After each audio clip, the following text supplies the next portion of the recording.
అండి అందరికీ నమస్కారం. డైరెక్టర్స్లో నవాబ్ ఒకరైతే మ్యూజిక్ డైరెక్టర్స్లో నవాబ్ ఇంకొకరు, గీత రచయితల్లో నవాబ్ ఒకరైతే యాక్టింగ్లో హ్యాండ్సమ్నెస్లో నవాబ్ ఇంకొకరు. ఇంతమంది నవాబులు కలిసి చేసిన సినిమానే నవాబ్. 27th రిలీజ్ కాబోతోంది.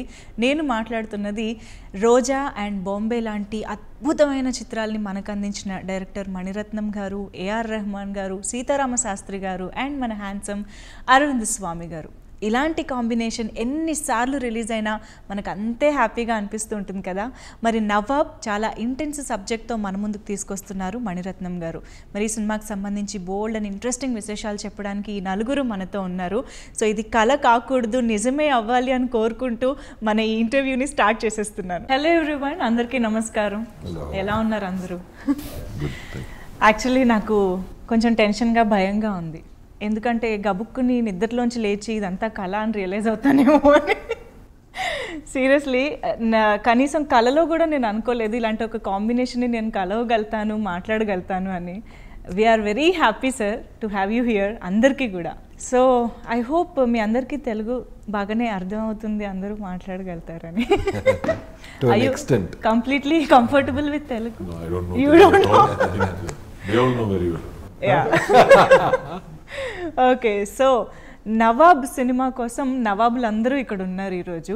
సో ఈ సినిమాకి పర్టికులర్గా తెలుగు ప్రేక్షకులకి ఇంత బాగా దగ్గరగా వచ్చి మాట్లాడాలి, సినిమా గురించి చెప్పాలి అని ఎందుకు అనిపించింది sir? To start with sir Mani Ratnam గారు. Oh, I thought you were saying. You. No, I think you've made a film and Okay. trying to come and present it. It is,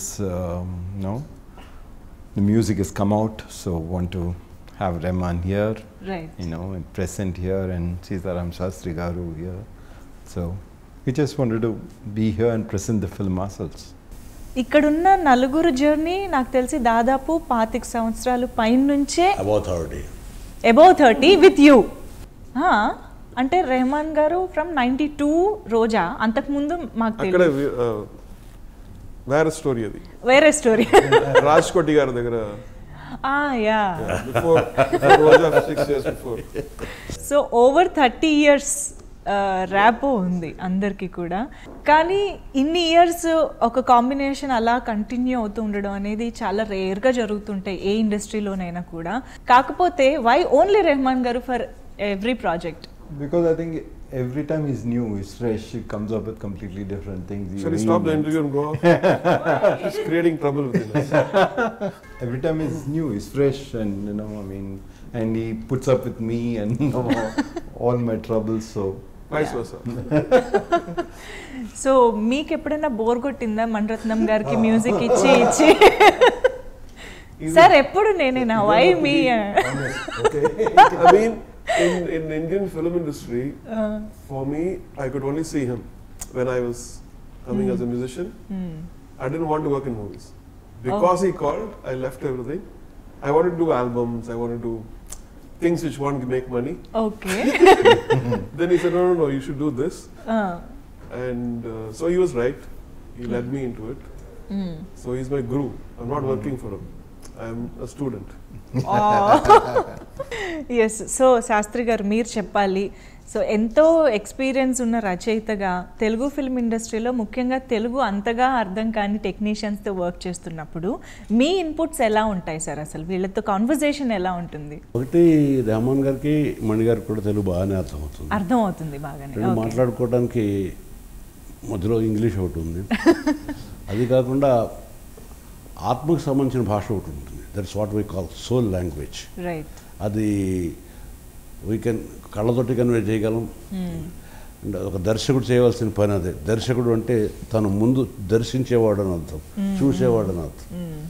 so దర్శకుడు అనే పదానికి ఇంకొక అర్థంలో కూడా రత్న పరీక్షకుడు అంటే ఏది రత్నం తెలియాలి అంటే దానికి ఒక నిపుణత ఉండాలి, ఒక ప్రత్యేకమైన లక్షణం ఉండాలి. అవును. సో ఎవరు రత్నం, ఏది మట్టి, ఏది మాణిక్యం తెలుసుకోగలిగిన శక్తి దర్శకుడికి ఉండాలి. ఆ ప్రథమ శ్రేణి దర్శకుడు మణిరత్నం గారు. సో ఆయన ఆయన ఇన్వెన్షనే రెహమాన్ గారు. ఇంకా రెహమాన్ గారితో ఆయన ఎందుకు చేస్తారంటే ఎవరైనా సరే Rahman compels anybody to make with him. If he permits everybody wants to work with him only. Of course. And నేను కూడా నా భావాల్ని పైకి తీసుకురావాలి అంటే ఒక మణిరత్నం గారు లాంటి విశ్వనాథ్ గారు లాంటి డైరెక్టర్స్ కావాలనిపిస్తుంది నాకు. సో నన్ను నేను ఎక్స్ప్రెస్ చేసుకోవటానికి ఓకే బంగారం నుంచి ఆయనతో జర్నీ నాకు స్టార్ట్ అవుతుంది. అయినప్పటి నుంచి నేను ఆయనకు ఒకటే చెప్పాను అన్నమాట, నేను ఆ భాష తాలూకు భావాన్ని తెలుగులో ఎక్స్ప్లెయిన్ చేస్తాను. మీరు చెప్పే కథ నేను అర్థం చేసుకుని I want to express my self in my mother tongue so that it reaches.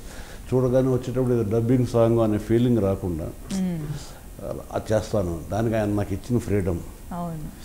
అలాగే ఇందాక కూడా చెప్పాను, నేను రెహమాన్ గారి పాటలంటే నేను simple I don't call him as a music director, ఈ సంథింగ్ మోర్ దాన్ దట్. మనం సంగీతంలో కొన్ని పేర్లు అనుకుంటాం, మొజార్ట్, ఇంకా కొన్ని చాలా పేర్లు ఉన్నాయి, తాన్సేన్, ఇట్లా వాళ్ళు రాగం పాడితే వర్షం కురిసింది, ఇట్లాంటి వాళ్ళ గురించి పుట్టాం, చాగయ్య, రకరకాల వాళ్ళు. అలాగా he's a special being in cinema తెర ద్వారా బయటకు వచ్చినటువంటి. సో సినిమా తెర రెహమాన్ని బంధించలేదు, it is not framed him. So he excelled film. Mani Ratnam గారు రెహమాన్ గారితో వర్క్ చేస్తున్న వల్ల ఒక సినిమాకి వర్క్ చేస్తున్నటువంటి కమర్షియల్ ఫీలింగ్ కలగదు. As if I'm participating in a national event. So these people belong to this country and this tradition first, and even Rahman made the music. That is very, very important, that that thought within us has to be like we're doing music for a movie, but it's art. Then we cater to this hero or the story is fine, right? But then what can we do beyond it? I think that is what I've learned from him. How can we go deeper into it, and take something much more beautiful, so it stands the test of time. And I think working with a poet like him only compliments. So Arvind Swamy garu, నాకు తెలిసి చాలా మంది actors మిమ్మల్ని చూసి కొంచెం jealous feel అవుతూ ఉంటారండి. మణిరత్నం గారితో ఎప్పుడెప్పుడు వర్క్ చేద్దామా అని పెద్ద క్యూ అన్ని ఇండస్ట్రీలోనూ వెయిట్ చేస్తూ ఉంటే మీరు రిపీటెడ్గా వర్క్ చేసే అవకాశం మీకు వస్తుంది. ఏంటి ఆ మ్యాజిక్ ఏంటి? మీ ఇద్దరి మధ్య ఉన్న ర్యాపో ఏంటి? My side, I only know movies through him. That's what I want to do. I'd like to work. No, she said there's a long queue of people willing to work with him. So you're taking all the opportunities off. I'm happy. I'm getting all the opportunities. I want to keep them away. They have to wait longer. ఎందుకంటే or get chance in between. So మీరు మాకు పరిచయం అయింది మణిరత్నం గారి రోజా ద్వారానే. So మళ్ళీ కడలి ద్వారానే మళ్ళీ మాకు కొంచెం గ్యాప్ తర్వాత పరిచయం అయ్యారు. సో మణిరత్నం గారితో వర్క్ చేసేటప్పుడు మీకు కలిగే దట్ ఏం ఫీల్ కలుగుతుంది, and how comfortable you are with working with him? See, like I said, I started with him. I only know the way he shoots is the best way for me to be a part of the film. That's so ayana school e telusu. That's the benchmark. Right, that's what I'm used to. So I'm very comfortable. It's like going back home, right? So it's like that. Your question was how comfortable you are with. That's the only thing that I'm most comfortable with. And when you're at home, you can do anything. So you can ask anything. Right from the first film, that's what he's been doing. But from the first film, we've had a rapport like that. So it's what, 28 years now.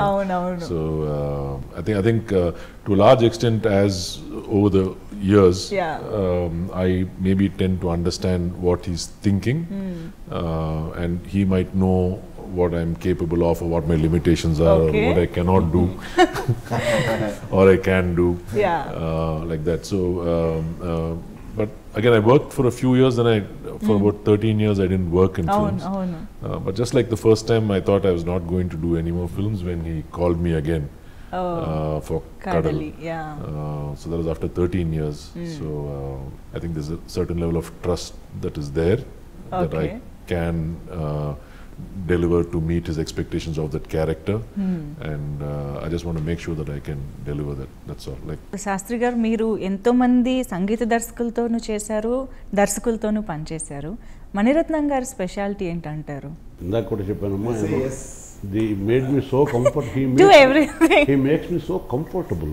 Main గా అసలు క్రియేటర్కి ఏదైనా create చేద్దాం అనుకున్న వాళ్ళకి పై కనిపించడానికి profession లా కనిపిస్తుంది, కానీ ప్రతి పాట కూడా ఒక పుట్టుక. దాని ముందర కావాల్సింది ఒక నమ్మకం కావాలి. I'm a fan of his. So okay అంటే ఒక రచయితగా కాకుండా ఒక ప్రేక్షకుడిగా మణిరత్నం గారి సినిమాల్ని మీరు ఎలా నేను అసలు ఎప్పుడు కూడా కథ వినేటువంటి ప్రేక్షకుడుగానే వింటాను, అది కూడా నేల ప్రేక్షకుడుగా వింటాను. You people made people as class and mass, okay whether that emotion touches me or not, that's so నేను అలాగే వింటాను. ఆయన నాకు చెప్పేటప్పుడే చాలా ప్లజెంట్గా నెరేట్ చేస్తారు, ఎస్పెషల్లీ ఆయన చిరునవ్వు. అది మొట్టమొదటి మన టెన్షన్స్ అన్ని క్లియర్ చేసేస్తారు. హ్యాపీగా కూర్చుని రేపు ఇచ్చేలా పాట ఇవ్వకపోతే ఏమవుతుందని. Even from New York Rahman gives me that sort of what it's called ధీమా. పర్లేదు ఇంకో టైం తీసుకోండి. మొదటి నుంచి కూడా రెహమాన్ నాకు ఆ కంఫర్ట్ జోన్ ఇస్తాడు. నిద్ర వస్తుందా పడుకోండి, no problem, nothing happens. So నాకు మణిరత్నం గారి నుంచి అది చాలా చాలా ఇంపార్టెంట్ థింగ్. టైం పాబంది పెట్టేసేసి ఏదో ఒకటి రాసి ఇచ్చేసేయండి, ఏదో ఒకటి రాసి ఇవ్వలేని నాలాంటి చేతగాని వాళ్ళు కొందరు ఉంటారు. వాళ్ళకి మణిరత్నం గారు లాంటి చెట్టు ఆశ్రయంగా ఉంటే వాళ్ళకి కొంచెం కంఫర్టబుల్గా ఉంటుంది. సో ఆయన చెప్పేటప్పుడు నన్ను ఫ్రీగా ఎక్స్ప్రెస్ చేయనిస్తారు. సాధారణంగా ఒక వెర్షన్ అర వెర్షన్ రాసేసి డబ్బింగ్ సినిమా దీనికి ఇది చాలు, ఇంతకన్నా ఎక్కువ ఆశించరు ప్రేక్షకులు. Usually we went to Goa for composing, no? Yeah. Off Goa, Shambhala. Oh. Beautiful place. Okay. With Vairamutu sir came. Yeah. So next time we should be in another room. అవును ఎప్పుడు లేదు దీనికి రెక్కి వెళ్ళారంట కదా. No. Telugu and Tamil. అవునవును. No, you had a recce at Goa, right? I mean, we went for composing. Composing he itself. took me to a place where there was no internet. There was no car. Okay. There was only peace, food, and music. So I got so intense that I finished everything in 2 days and said I'm going. I finished 10 tunes and gave him. Said, why are you going? Because I finished 10 tunes. Leave me alone. I don't have internet. I was doing something for my movie, so I had to. Oh, okay. And I thought he'll be angry. He said, okay, you done, no? So you're done. So how tough or easy it is to convince Maniratnam Garu for every song and situation? I just played to them and move away. Because I don't want to then speak, do you like it, do you like it? I don't know. He comes back. Okay. And because music takes time. The first listen you hear something. Second listen you hear it with another perspective. It's not like I hear something, oh that's great, that's bad. And that's why I think his song stays. His movie stays. And even after, people just review it, they do all the stuff, but then he's there still. Right. Because his work talks it all, whether it's Dil Se or all the stuff, and it came in people. But now they're saying, I saw it 40 times, I saw it 80 times, I learned this. Okay. He's like text, it's like a university. So same thing about music. So the way he judges music is not through what rhythm I put. He gets the melody inside and then it comes out of inside. This lingers in my mind.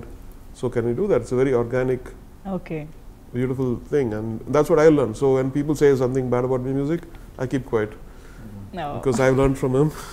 No, the music actually, is with Rahman, I think it's quite amazing. I mean, he does a body of work on. He would have done a lot of work, had done programming, done everything. It's like fantastic to hear. And if you think it doesn't suit your situation, and if he'll be outside, he'll play me and he'll sit outside. So if they come and say that it's not working, he won't bat an eyelid. He just leaves it and gets on to the next one. Okay. I think his philosophy is very interesting. He says it's not that you're judging his music, it's just not right for you. Maybe it's right for somebody else. Okay. So it's never personal, never a question of, if somebody comes and says that to a scene that I've written, I have to use bad language. So he is a gentleman. But he's the main master. He knows the movie, so he drives it. So we all have to follow what. So inka akkada discussion pettadalu, hurt avadalu ive undadu, nothing like that. And also he allows, I think when we talk about creativity and all that, the way he gets us to be at our creative best also is to give a lot of freedom within and guiding us through that, To get your best out. That's always happened. So even if we It's throw not like one he thing, says it's that this is fine. what I want, this is what you must do. It's not like that. So he allows us to explore, make mistakes, or mistakes in the sense what he might like or what he might not and you like. take suppose if you take a pop artist, the world artist. So you go to a company like Sony, Warner, or anybody who's a big label abroad. Right. They have somebody called the A&R person. This A&R person decides which tune will work for the public, Okay. which will sell millions. Ah, For me, that person, money sir. so because he knows exactly what will stick with people, Okay. what is beautiful, what will get good reviews. Wow. So all the things I learned from him. Wow. And he set the taste for, in a way, for all the people who listen to my music. Okay Arvind Swami గారు మీ characterisation గురించి చెప్పండి. Tell us something about Varada and how is it working for that character especially? One, it was very intense, and it's not something that I can simplify and say the character is like So this, and so, yeah. because it's got many layers to it, and Yes. it's very, very complex. A lot of emotions, and a lot of intensity. Intensity I can guarantee in the Okay. character, Yeah. but I have to go back to saying, you have to watch it on 27th. I can't reveal too much of the character, but also he when we are acting, it's because I said, I was just elaborating a little bit more about that creative space. I'm not embarrassed to go to him and say, can I try this or can I try that? Okay. So that way I think we explore quite a bit. He doesn't discourage you from coming up with options, Right. or but he's always there to tell you, no, I don't think that is what I want, or this is something I like or something I don't like. He's always encouraging you to explore and come up with a lot of things. So the character is extremely intense, and the story is very exciting. It's complex. It's got such a big star cast, like you said. Right. So I'm actually very, very excited. I also am waiting for 27th, and All this is Vardhan. Okay. Built for Vardhan. No, మీరు నన్ను తిట్టుకున్నా సరే I want you to tell one dialogue from the movie. Telugulo I don't know. I'll tell it in Tamil. I'll tell the okay, dialogue. okay. నీకో friend ఉన్నాడా? నమ్మొద్దు. నీకో friend ఉన్నారా? నమ్మదు. శాస్త్రి గారు and Rahman గారు మీరిద్దరూ చెప్పాలి. ఇన్ని క్యారెక్టర్స్ ఉన్నాయి కదా సినిమాలో, మేల్ అండ్ ఫీమేల్ క్యారెక్టర్స్ చాలా ఉన్నాయి. Which one do you think stands out after watching the complete movie? The story actually, it gives everything equal. Okay. As a director, you can't just say this character is up, this character is down. So the work is done amazing. In the ensemble cast, having everybody equal, like nobody feels that they are belittled or. So audience చూసే దాన్ని బట్టి connect అయ్యేదాన్ని Audience బట్టి will anyway choose that. We cannot tell them whom to choose, but Yeah. not about choosing one, but they will be No, Arvind, they will be all really the women will choose you as well. that's like obvious not thing. like that. But I'm saying everybody's done fantastic work Yeah. in the film. When I saw it while dubbing, and it's like everybody's done a fantastic standard has been achieved, I think, as performances through all characters. So Sastri garu, do you want to say something about the movie on the whole complete? Already everything told. Okay. But ఎంతమంది ఉన్నారు అనే ప్రశ్నకి ఇక్కడ ఎంతమంది ఉన్నారు అనే number కాదు. Okay. ఆ కాన్సెప్ట్లో సహజంగా వెళ్తున్నప్పుడు ఒక పాసర్ బై కూడా ఒక ఇంపాక్ట్ క్రియేట్ చేస్తారు. సో అక్కడ నేను పాట రాసేటప్పుడు ఆ సిచ్యుయేషన్లో ఏ ఇమోషన్ లోపల ఉంటుంది దాన్ని నేను ఆర్టికులేట్ చేయడం. అసలు పాటలు సినిమా పాటలు పర్పస్ అది. ఇక్కడ మాట్లాడడానికి అవకాశం లేదు, మాటల్లో చెప్పడానికి అవకాశం లేదు. Okay. ఇక్కడ మౌనం ఉంటుంది, మౌనం వెనకాల లోపల ఒక అద్భుతమైన భావం ఉంటుంది. ఆ భావాన్ని ఆర్టికులేట్ చేసిన తర్వాత మాట్లాడిన తర్వాత కూడా రిజల్టెంట్గా మౌనమే రావాలి. అలా వచ్చినప్పుడే అది కరెక్ట్ సాంగ్ అవుతుంది. సో ఆయన అలాంటి సిచ్యుయేషన్స్నే కన్సీవ్ చేస్తారు, అవే వైరముత్తు గారు ఇస్తారు. వైరముత్తు గారు ఇచ్చిన దానికి నేను ప్యారలల్గాను వేరేగాను, బట్ పర్పస్ అయితే అది. సో ఎర్రబడ్డ ఆకాశం అన్నప్పుడు it's not a regular language. అవును. మనం ఆకాశాన్ని ఇప్పుడు చూడం, చూస్తే ఏం కలుగుతుందో చెప్పలేం. అవును. ఆ చెప్పలేకపోవటాన్ని చెప్పటమే పాట. రైట్. అది కూడా మళ్ళీ చూసేటప్పుడు కూడా చెప్పలేని తనమే కలగాలి. అవును. ఎక్స్ప్లెయిన్ చేయడం కదా, ఆకాశం ఉంటుంది, పొడుగుంటుంది, ఎంత వెడల్పు ఉంటుందని కాదు. సో అది చూస్తే నాకేం కలిగిందో అదే మీకు నేను కలిగితే నేను సక్సెస్ అయినట్టు. అట్లా ఒక కవిని సక్సెస్ చేయించగలిగేలా చెప్పగలిగే కెపాసిటీ మణిరత్నం గారికి ఉంది. ఆ భావాన్ని ఆర్టికులేట్ చేయడానికి వీలుగా చెవులకు కాదు ఇక్కడికి వినిపింపజేసేలా చేయగలిగేటువంటి విద్య రెహమాన్ గారి దగ్గర ఉంది. ఆ ఇద్దరిని కలిపినప్పుడు నేను కలిపితే త్రివేణి సంగమం అవుతుంది. గంగా, యమున, సరస్వతి. సో యా, ఇంతమంది నవాబులందరూ కలిసి చేసిన సినిమా కాబట్టి ఖచ్చితంగా Nawab the most awaited film. I think release అవుతున్న ప్రతి లాంగ్వేజ్లోనూ. And we are very happy to see you all people together here. And thank you so much once again అందరికీ కూడా. And all the very best sir. Thank you so much.